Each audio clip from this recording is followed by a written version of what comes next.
While riding my bike one early autumn morning, an unusual thing happened. I distinctly heard a title of my next painting, The Messenger. I was so relieved. Both the title and the image were ready for me, all at my fingertips.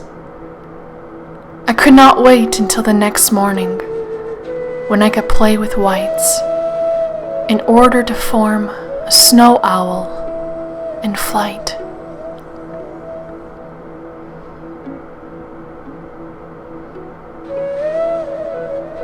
But the more details were highlighted on the canvas, the fewer details stayed in my vision, and the less I was able to retain its sharp image in my mind.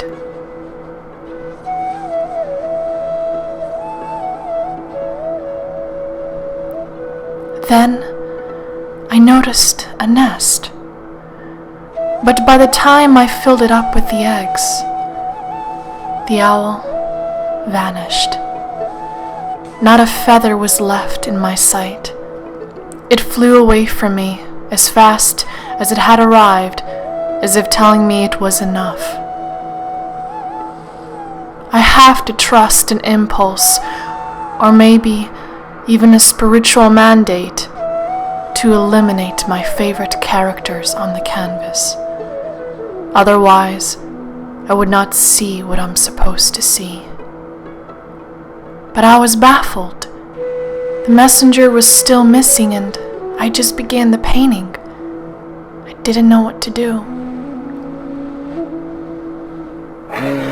The next morning, I heard a grunt of a moose. Was he the messenger?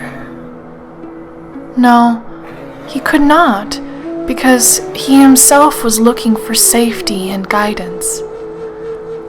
I was about to put realistic details when the moose just disappeared from my vision,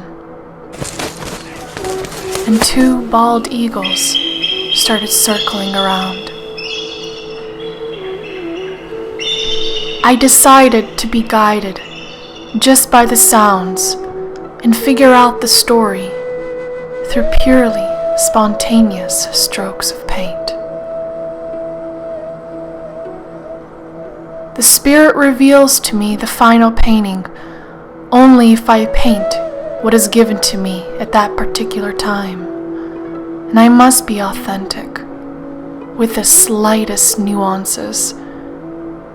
The actual reason why I do not plan anything in detail from the very beginning.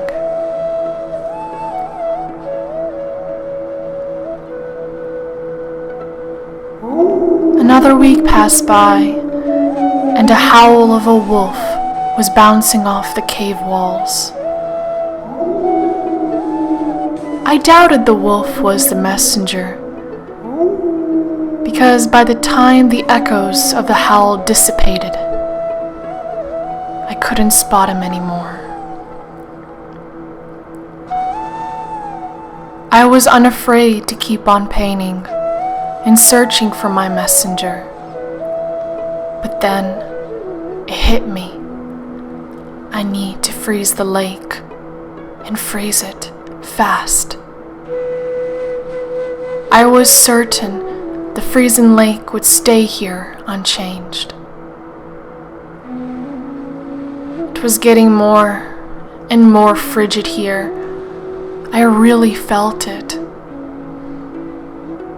My hands started to shake from the bitter cold, so much that I forgot to turn on the camera to film a huge change in the story.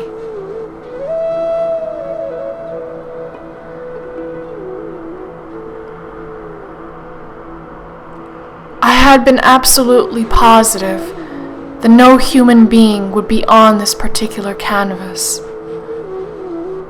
But I was wrong. Against all my expectations, here was the man and his loyal horse. They had lost their way and taken a refuge in the cave. Now, I understood why I had to freeze the lake. The travelers had to escape the cave, to go home. But the ice was too thin in most areas for crossing. So here they were, desperate to leave the cave, when suddenly a loud call from above echoed.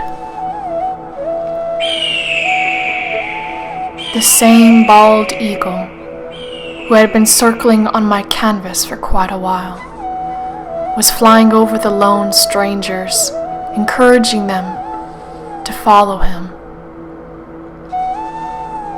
Step by step, the lost travelers were carefully guided across the frozen lake patches out of the dark cave.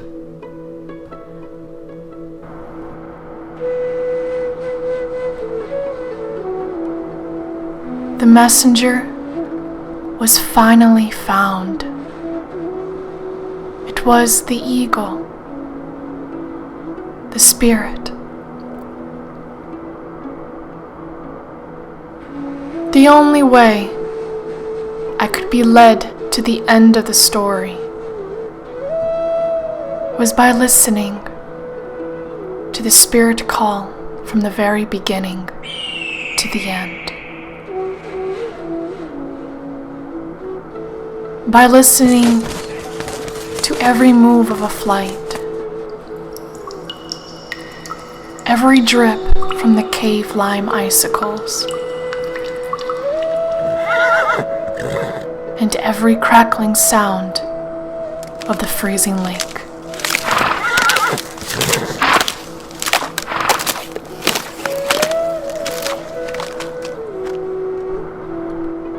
This time around, I was led to an unexpected message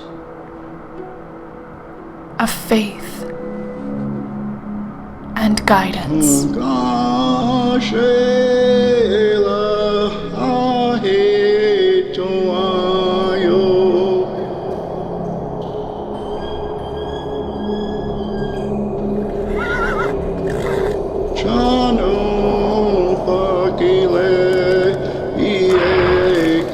Ayo